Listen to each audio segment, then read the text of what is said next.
Hi, I'm Dr. Ellen Hendrickson, and welcome to episode 23 of The Savvy Psychologist. I'll help you meet life's challenges with evidence-based research, a sympathetic ear, and zero judgment. We'll use the best of psychology to help you be happy, healthy, and most importantly, yourself. The idea for this podcast comes from Kevin Courier, who listens to the podcast from the island of Hainan in China. He asks for tips on how to get into flow. Flow is total absorption in what you're doing. According to the originator of flow, psychologist Dr. Mihai Csikszentmihalyi, we spend our days, and therefore our lives, bouncing between the anxiety of whittling down our never-ending to-do list and the boredom of passive leisure, like watching TV or mindlessly clicking around online. By contrast, when you're in flow, you feel in full control, focused, and unself-conscious. You have a sense that what you're doing is important, and you look up and wonder where the time has gone. An hour can pass in what seems like a moment. So how to enter the focused, fulfilling state of flow? Here are 10 tips to help you get started. Tip number 1, choose an activity that's intrinsically rewarding. Your drive should come from an internal wellspring. In other words, do the activity for its own sake, not because you anticipate a big paycheck, are trying to impress someone, or fear negative consequences otherwise. Likewise, flow won't happen for something you're just not interested in. You can't force flow for a project you have to do or for tedious tasks like paying bills or waiting in line, though you can increase your engagement. So listen to tip number 10 for more on that. Tip number 2, choose an activity with a clear goal and rules. To grow flowers, it's better to plant seeds in their own pot rather than scatter them to the wind. Likewise, flow blossoms within constraints. 2 of the most common ways to define your activity are A, to engage in an activity with goals and rules, whether it's rock climbing or chess, or B, to create something, whether it's a ballet performance, a watercolor, or a cassoulet. Tip number 3, choose an activity that requires skill. Psychologists who specialize in happiness will tell you to value experiences over objects. So for instance, investing in travel rather than buying a new car will usually net you greater happiness. But you can derive even more value from experiences that require skill. Knowing how to do things, again, things with clear goals and rules, like water ski, frost the perfect cake, play the accordion, or even write psychology podcasts, will give you a shot at flow.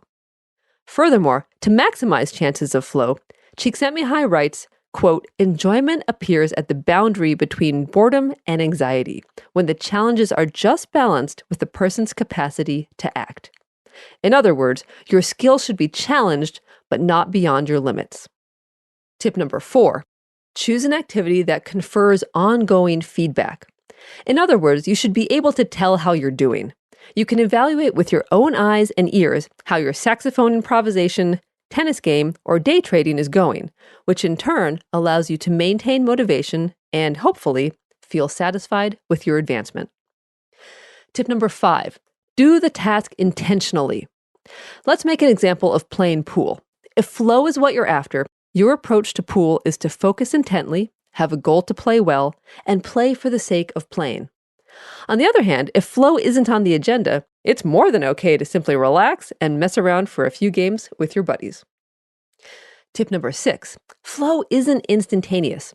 Because flow requires skill, it requires the investment of time to hone your skills. So hours and hours of training and practice go into performing surgery, ice skating, or even mastering a video game. And once you've built up your skills, you won't instantly, say, pick up your guitar and enter flow. Instead, expect to take some time to get warmed up and get going. Tip number 7, be alone, or at least with others focusing on the same thing. Because flow requires focus and time, your chances are best when you're alone, or at least when you feel autonomous. For example, a concert pianist has an audience, but the performance is hers alone. Or be a part of a group doing the same activity. For example, you might encounter flow as the bassist in a jazz band, a player in a poker tournament, or as half of a beach volleyball team. Tip number 8, be free of interruptions. flow doesn't do multitasking. So turn off your phone, close your email, and shut the door. Tip number 9, remember that flow and happiness are different. The biggest misconception about flow is that it's a state of exhilarating bliss. It's more a state of immersion or absorption. But after the sonata is finished, the poem is written, or the ski run is over, we do feel happiness, or satisfaction, or meaning in retrospect. We can also, of course, be happy without experiencing flow. Eating a fabulous dinner, joking around with friends, playing with your dog, or reading a great book in a sunny hammock. Tip number 10, try increasing engagement in tedious tasks with microflow. True flow is peak engagement, but there are ways to get into flow light or microflow that increases engagement in boring tasks. Csikszentmihalyi writes that you can tweak tasks to create challenge, interest, or meaning by changing your mindset from, I have to do this, to that of a game or challenge.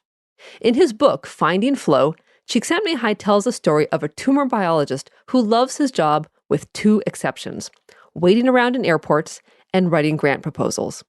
So rather than trudging through these 2 tasks, he combines them to create a game of sorts.